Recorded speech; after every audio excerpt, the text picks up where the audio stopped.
Well, welcome, wary travelers, to this explainer. I have a feeling you found your way here because the usual path, it simply hasn't worked for you. I am the plot witch, and if you are a neurodivergent writer, if you're feeling this profound, bone-deep creative burnout from just trying to force your beautifully messy, chaotic mind into these rigid, traditional boxes, I see you. I really do. Your executive dysfunction is not a failing. It's simply a sign that you're operating on a completely different frequency. Your burnout is entirely valid.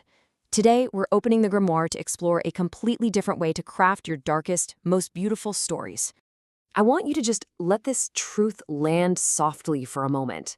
Standard writing advice, the outlines, the rigid spreadsheets, the toxic productivity, it simply didn't work for my neurodivergent brain. So I built a new way. If you've ever felt like an absolute outsider in the traditional publishing world, just looking through the glass at neurotypical writers who can seemingly just sit down and write without their brain totally rebelling, I need you to know something absolutely crucial. Your mind is not a curse. No, it's the exact tool you need to forge your own unique magic. Okay, so let's dive right into this, because we are actively going to burn down those standard industry hacks. Those rigid spreadsheets and forced, lifeless story beats. Honestly, they do nothing but breed toxic productivity. They induce guilt, and they completely silence your unique voice. Instead, we are stepping into the plot witch way. It's a mystical, tech-driven framework built on blood and code. And by blood, I mean the visceral, raw, emotional truth of your characters. By code, I'm talking about modern, adaptable systems that actually work for us, not against us. This whole approach relies on lunar planning to honor your natural ebbs and flows of energy, rather than demanding some exhausting capitalist 9-to-5 grind. It's this unexpected but incredibly potent pairing of artificial intelligence and tarot divination. Basically, this is a framework designed specifically for messy, authentic minds. Now, to really anchor this dark fantasy vibe we're going for, let's consider the world of Tasha L. Driver's Kiss Me, I'm Undead, the first book in the Hangry Girl series. The tone of these stories? That is exactly the frequency we want to tune into. In dark urban fantasy, happy endings are rarely about perfection. It's not about finding a house with a white picket fence, right? It's about morally gray survival. It's about surviving the night with blood on your teeth, but your soul somehow intact. To write these narratives, your characters absolutely must embrace the monsters inside themselves, just to find their people lurking in the shadows. And so, to write these unapologetically grim stories, standard templates, like Save the Cat, for instance, they honestly just don't fit our morbid tales. They are way too neat, too heroic. Instead, we're opening to the core of our grimoire, the monster method. This is a specialized 6-stage beat sheet specifically engineered for dark urban fantasy, and the philosophy here is totally grounded in blood. Your protagonist's deep-rooted internal flaw must perfectly mirror the external monstrous threat they're facing. I mean, think about it. You cannot defeat the beast hunting you in the dark alleys until you reckon with the beast living inside your own chest. Just imagine a dilapidated, haunting estate as the backdrop for stage 2 of our method, a new situation. The setting itself should feel like a warning, like a physical manifestation of the decay your character is about to endure. Our beat sheet maps this agonizing journey from a flawed, fragile status quo leading straight into the inevitable sneak attack. That's that terrifying jump scare you've been waiting for. From there, the narrative drags the character down, deeper and deeper, right into the black moment. This is the abyss. It's the point where all hope is entirely lost, their defenses are completely shattered, and the internal monster threatens to just take over entirely.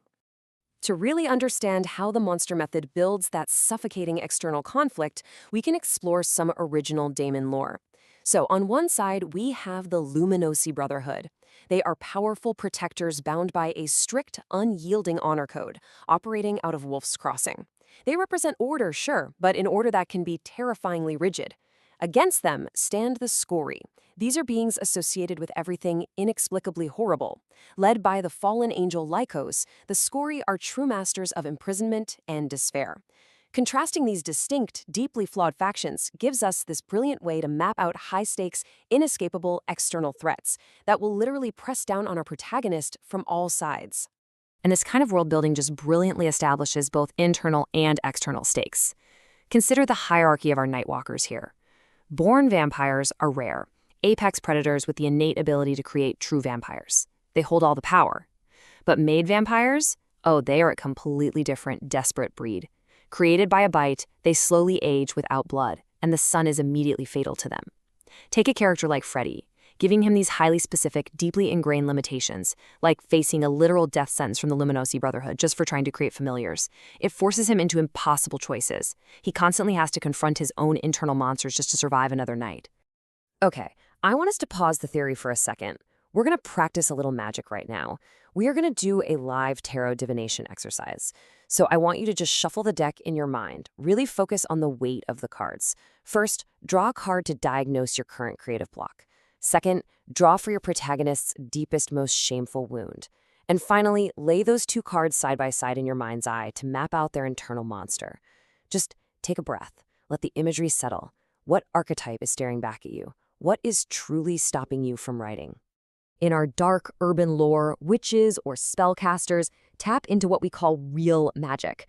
It's this innate, highly potent ability drawn from deep within the soul that allows for incredible feats, like transmogrification. However, it's exhausting. It absolutely must be diligently practiced and exercised like a physical muscle. And, much like these spellcasters, we are now going to pivot from ancient mysticism to our modern magic, artificial intelligence. After all, what is a large language model but a highly complex, slightly unpredictable summoning circle? We are going to exercise that technological muscle to break right through the blocks we literally just identified. So here's what you do. Take the results of your tarot draw from our etheric exercise and plug them into specific AI roleplay prompts. For instance, if you drew the Tower, which represents sudden upheaval and the destruction of false beliefs, you tell the AI, roleplay my protagonist experiencing a sudden paradigm shift, focusing heavily on their dialogue and their immediate defense mechanisms. The AI might respond with a stuttering, deeply defensive monologue where your normally stoic hero suddenly cracks, revealing the exact fear you've been struggling to pinpoint. By interviewing your characters this way, you uncover massive plot holes and find their true, distinct voice before you ever expend the energy to write a single scene. Now, I need you to hear me absolutely clearly on this next part. Using AI as an immersive roleplay tool is not a shortcut. It is not laziness, and it is certainly not theft for neurodivergent writers who desperately need a sounding board to process their spiraling thoughts. For a chaotic brain that routinely struggles with executive dysfunction, being able to externalize your ideas into a responsive system is an incredible accessibility tool. It is a vital, powerful spell for deepening your character's voice and untangling their core motivations before you waste your precious creative energy going down the wrong path.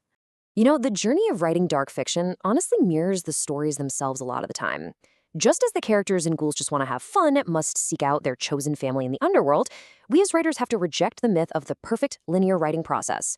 The toxic productivity hacks of the neurotypical publishing world do not serve us. They just don't. Instead, we must actively find our people in the shadows. We have to build a supportive, unconventional community that celebrates the messy, imperfect, and deeply authentic creation of our darkest, most beautiful stories.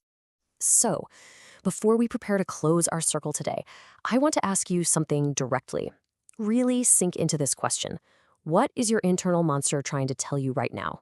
What are your periods of intense creative burnout and your artistic hurdles actually trying to teach you about your own limits and your own undeniable power? Listen closely to what the shadows are whispering. Seriously, stop fighting your brain. That friction is exactly what's exhausting you. It is time to start making magic with a mind you actually have. So I invite you to step into the shadows with me. Join the AI-friendly Dark Circle for our weekly immersive brainstorming sessions. Let's just throw away the rigid spreadsheets. Let's rewrite the tired rules of storytelling in blood and code. You can learn more about our methodologies by visiting TashaDriver.com. Until then, weary writers, embrace your monsters and let them guide your pen. After all, if you don't write the shadows lurking in your mind, who will?